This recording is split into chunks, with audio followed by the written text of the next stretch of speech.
देखने में बहुत ही छोटी है, लेकिन तालाबों में ये बड़ी तेजी से फैलती है, प्लेग की तरह। डकवीड कही जाने वाली ये घास तालाबों को कालीन की तरह ढक देती है। लेकिन ये छोटे पौधे क्लाउस आपेनरोट को काफी रोमांचित करते हैं। ये पौष्टिक तत्वों से भरे हैं, वह इसे सुपर फूड भी कहते हैं। डकवीड, इसकी हर प्रजाति को बेकार माना जाता है, लेकिन इसमें इंसानों को पोषण मुहैया कराने की अपार संभावनाएं छुपी हैं। क्लाउस आपेनरोट के पास दुनिया भर के डकवीड का सबसे बड़ा कलेक्शन है। उनके खजाने में 500 अलग अलग प्रजातियों की डकवीड है।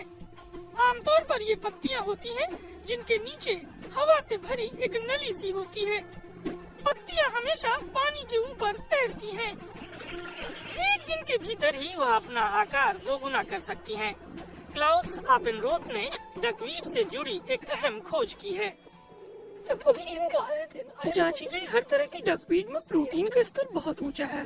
सूखी डकवीड में भी करीब 30 से 40% उसकी क्वालिटी भी जबरदस्त है।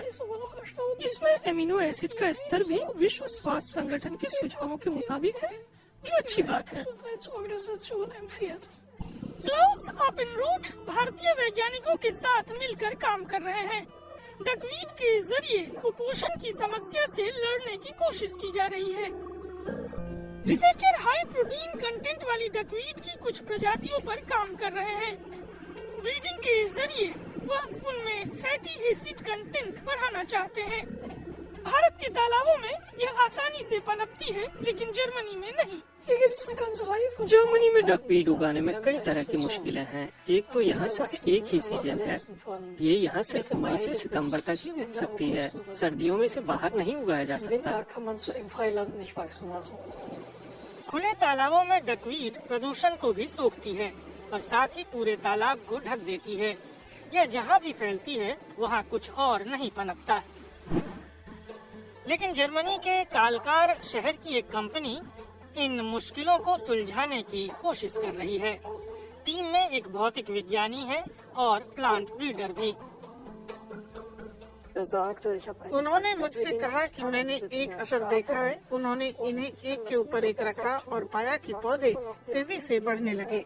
उन्होंने पानी में जितने ज्यादा कल्टीवेशन डिवाइसेस रखे, नतीजे उतने ही अच्छे रहे।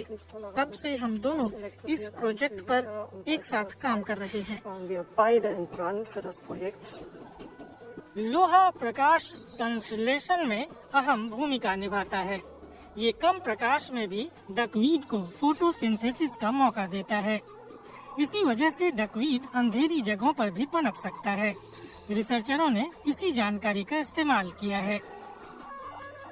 उन्होंने एक ऐसा सिस्टम विकसित किया है जिसमें रैक के जरिए कई मंजिलें बनाई गयी।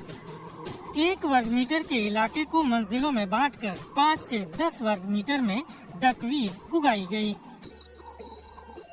डकवीड आमतौर पर स्वादहीन है। इसका ये फायदा है कि इसे किसी भी चीज में मिलाकर खाया जा सकता है।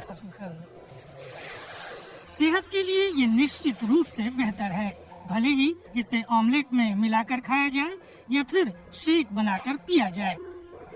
रिसर्चरों को उम्मीद है कि जल्दी ही डकवीड रेस्तराओं में भी मिलने लगेंगी।